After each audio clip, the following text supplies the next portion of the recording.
contemplate the teachings of Sri Atmadarshana, I experience bliss in deep sleep. The bliss in deep sleep is my own nature, Ananda. Whenever any desire is accomplished, I feel happy. The happiness is because of the accomplishment of the desire. It's my own nature shines in the silent mind. I alone, my nature is peace and happiness. I am the innermost principle, Satchidananda, pure consciousness, bliss itself. Nanu, Nanembudu, Nanalla, Ideha, Manabuddhi, Nanalla, Satchidanandatma, Shivanam Nane, Shivoham, Shivoham, Shivoham. I'm not the body, I'm not the mind, I'm not the intellect, I am pure consciousness. So this is the nature of understanding of a Gnani.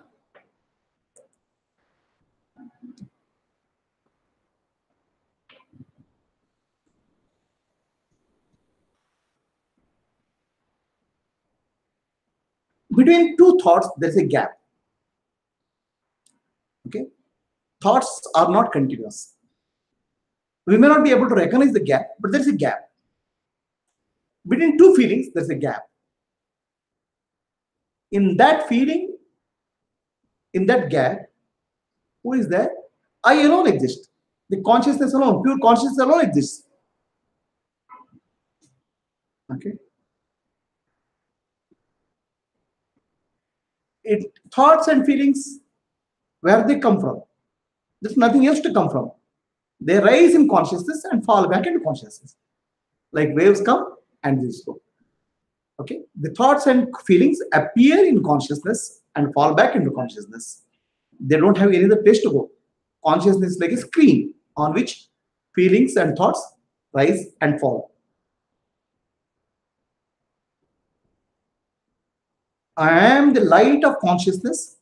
I am light of self in all thoughts and feelings, thoughts and perceptions. And I am the love, the light of love in all feelings. I have no birth, no death, no grief, no delusion also,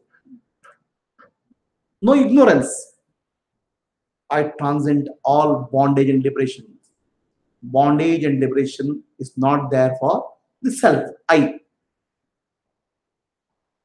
The world which rises and falls, grows by thought, is a thought itself. The world is nothing but a thought. World is nothing but a bundle of thought. Bundle of thought is called mind. It's nothing but a thought only. Thought is nothing but consciousness. Don't think that thought is something else.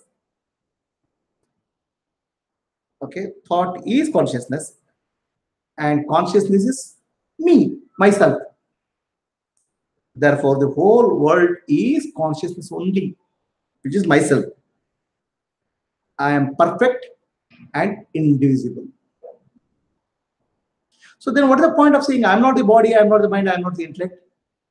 That's because the body, mind, and intellect is only a small part of the world. So I am consciousness identifying, instead of identifying infinity, I am identifying only with the small part. It is like saying my finger is I. In fact, my whole body is I. My finger is I. So to tell you or make you understand that you are not the body, mind, and intellect, because you are infinite consciousness, which includes the body, mind, and intellect. The world itself is consciousness.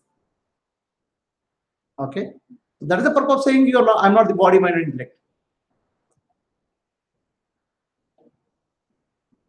I have no mindness. I don't feel this is what is me. This is not mine. That is not mine.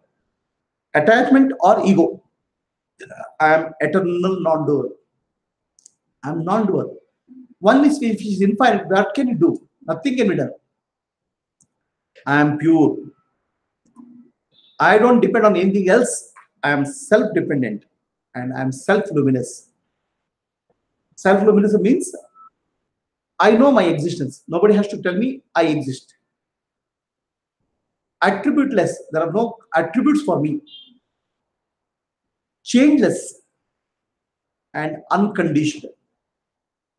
I am the abode of love, stainless love, one without second and eternally peaceful. Advaita. This is my nature. This is the understanding of a Gnani.